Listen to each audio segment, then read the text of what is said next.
আলোচনায় অংশগ্রহণ করবেন দিনাজপুর ২ আসন থেকে নির্বাচিত মাননীয় সদস্য জনাব মোহাম্মদ সাদিক রিয়াজ। আপনার সময় ৬ মিনিট। ধন্যবাদ।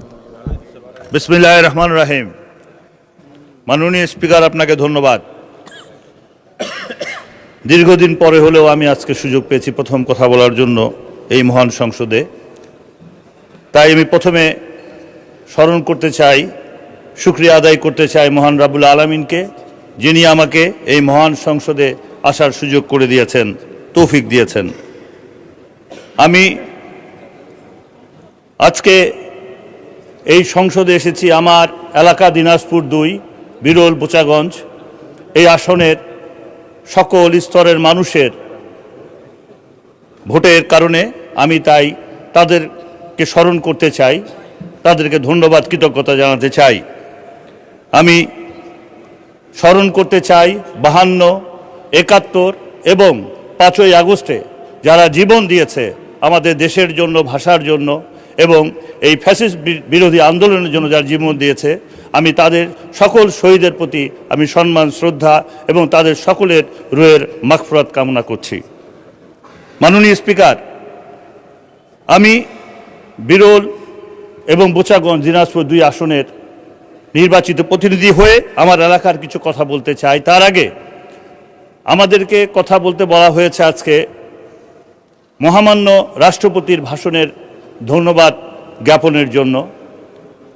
আমি অবশ্যই মহামান্য রাষ্ট্রপতির ভাষণকে ধন্যবাদ জানাতে চাই যে তিনি ফ্যাসিস্ট কর্তৃক নিয়োজিত হয়ে আজকে সেই সরকারের বিরুদ্ধেই উনি কথা বলেছেন, তাদের সমালোচনা করেছেন। তাই আমি এই মহান সংসদে তার বক্তব্যের প্রতি ধন্যবাদ জ্ঞাপন করছি। আমি আজকে এই মহান সংসদে দাঁড়িয়ে আমার এলাকার কথা কিছু বলতে চাই। বিশেষ করে আমাদের ওই এলাকার বোচাগঞ্জে অবস্থিত আমাদের ওই এলাকার সবচেয়ে বৃহৎ একটি শিল্প প্রতিষ্ঠান, সেটা হচ্ছে সেতাবগঞ্জ সুগার মিল। এই সুগার মিলটি ফ্যাসিস্ট সরকার হীন স্বার্থ চরিতার্থ করার জন্য পর্যাপ্ত পরিমাণ জমি থাকার পরেও একটি সুগার মিল চালার জন্য যে পরিমাণ জমির প্রয়োজন প্রায় আমাদের সবটি রয়েছে, যেমন প্রায় ৩,৮০০ একরের বেশি জমি সেখানে রয়েছে। তারপরেও সেই সময় ফ্যাসিস্ট সরকার এই মিলটিকে বন্ধ করে দিয়েছে।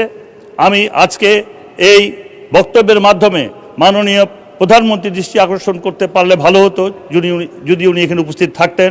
তো আমি আমাদের শিল্পমন্ত্রী এবং মাননীয় অর্থমন্ত্রীর দৃষ্টি আকর্ষণ করতে চাই আপনার মাধ্যমে, যেন এই সুগার মিলটি অবিলম্বে চালু করা হয়।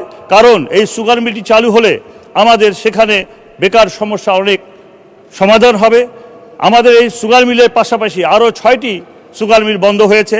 বিশেষ করে আমাদের ঠাকুরগাঁ সুগার মিলটি ধুকে ধুকে চলছে, সেটারও সংস্কার করা প্রয়োজন বলে আমি মনে করি, যেটা আমাদের মাননীয় মহাসচিব স্যারের এলাকার সুগার মিল। আমি সেটারও ভালোভাবে যেন চলতে পারে সেই ব্যবস্থা যেন করা হয়।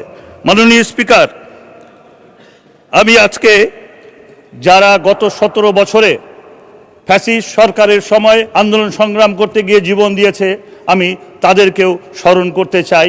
যারা হত্যা, খুন, মিথ্যা মামলার শিকার হয়েছে, আমি তাদেরকেও স্মরণ করতে চাই। মাননীয় স্পিকার, আমি আপনার মাধ্যমে একটি প্রশ্ন তুলতে চাই।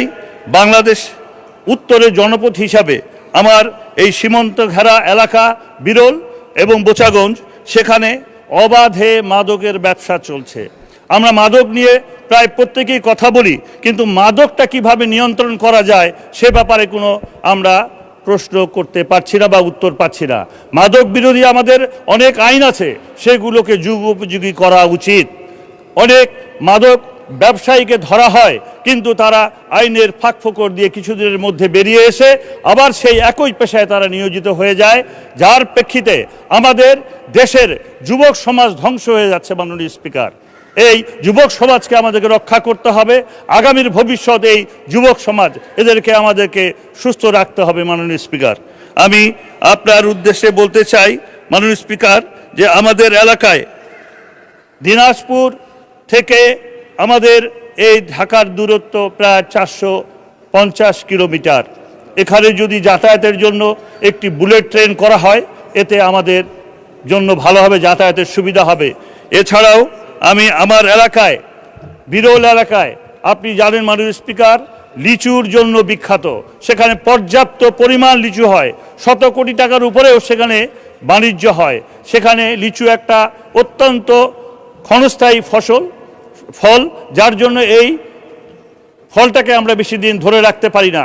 সেখানে যদি একটা আমরা হিমাগার তৈরি করতে পারি লিচু সংরক্ষণের জন্য, তাহলে এটা আমরা সারা দেশে এবং বিদেশেও আমরা এটা রপ্তানি করতে পারবো। মাননীয় স্পিকার, আমি আমার এলাকার মানুষের জন্য আরেকটি কথা বলতে চাই, যেটা 2006 সালে আমাদের সরকার যখন ক্ষমতায় ছিল, আমাদের দলজন ক্ষমতায় ছিল, তখন বিরল একটি পোর্ট আছে, ভারতের সঙ্গে আমরা সেটা চালু করার জন্য ব্যবস্থা নিয়েছিলাম, কিন্তু ফ্যাসিস্ট সরকার সেটা বন্ধ করে দিয়েছে।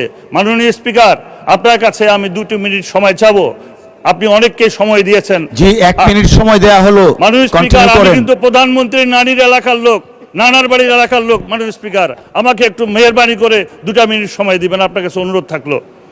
মাননীয় স্পিকার, আমার যেটা বলছিলাম, এই পোর্টটি যদি চালু হয়, আমাদের ভারতের সঙ্গে যাতায়াত ব্যবস্থা অত্যন্ত সুন্দর হবে এবং আরামদায়ক হবে এবং সহজ হবে। ওই এলাকার মানুষ কাজকর্ম করতে পারবে। এই পোর্টের মাধ্যমে আমাদের এলাকার অনেক কর্মসংস্থান বৃদ্ধি পাবে। মাননীয় স্পিকার, আমি আপনার কাছে অনুরোধ করব যে আপনি এই জিনিসটা আপনার মাধ্যমে আমি এই মহান সংসদে তুলে ধরছি। সংশ্লিষ্ট মন্ত্রীরা যদি এখানে থাকেন, ওনারা যদি নোট ডাউন করেন, এই ব্যাপারে যদি একটি পদক্ষেপ নেন, আমি মনে করব যে আমাদের এলাকার মানুষ অনেক শান্তিতে থাকতে পারবে, অনেক কর্মযোগ্য সৃষ্টি হবে, এলাকার মানুষের কর্মের সৃষ্টি হবে। মাননীয় স্পিকার, আমার এলাকায় বিরলে একটি বিরাট ফরেস্টের বাগান রয়েছে, যেখানে প্রায় 3000 একর শাল বাগান রয়েছে। মাননীয় স্পিকার, সেখানে যদি আমরা পর্যটন শিল্প গড়ে তুলতে পারি।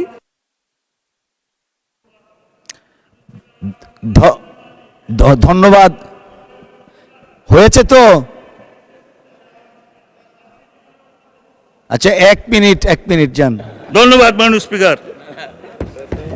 এই 3000 একর এই ভূমি যদি আমরা এখানে শাল বাগানে যদি আমরা পর্যটন হিসাবে যদি এখানে তৈরি করতে চাই, এখানে আমরা যদি বিভিন্ন রকম পর্যটনের স্পট হিসাবে গড়ে তুলতে চাই, এখানে অনেক জায়গা রয়েছে। মাননীয় স্পিকার, এই শাল বাগানে আমরা ফরেস্টের মাধ্যমে আমরা এখানে একটা পর্যটন এলাকা হিসাবে সেখানে আমরা গড়ে তুলতে পারি। সেখানে প্রায় 20-25টি পুকুর রয়েছে, বড় বড় পুকুর রয়েছে। সেখানে আমরা মাছ চাষেরও ব্যবস্থা করতে পারি। আমাদের কৃষক ভাইদের কথা চিন্তা করে আমরা এগুলো করতে পারি। এলাকার মানুষের জন্য, এলাকার উন্নয়নের জন্য এই কাজগুলো করতে পারি। মাননীয় স্পিকার, এছাড়াও মাননীয় স্পিকার, আমি আপনার উদ্দেশ্যে যে কথাটা বলতে চাই, যে আপনি যদি আমাদের ওই এলাকার মানুষের কথা চিন্তা করে বিরল বোচাগঞ্জে মানুষকে যদি একটু আমরা উন্নত স্বাস্থ্যসেবা দিতে চাই, সেখানে 50 শয্যার 2টো হাসপাতাল রয়েছে বিরলে এবং বোচাগঞ্জে, যেখানে মানুষের ভালো চিকিৎসা। ধন্যবাদ মাননীয় সদস্য।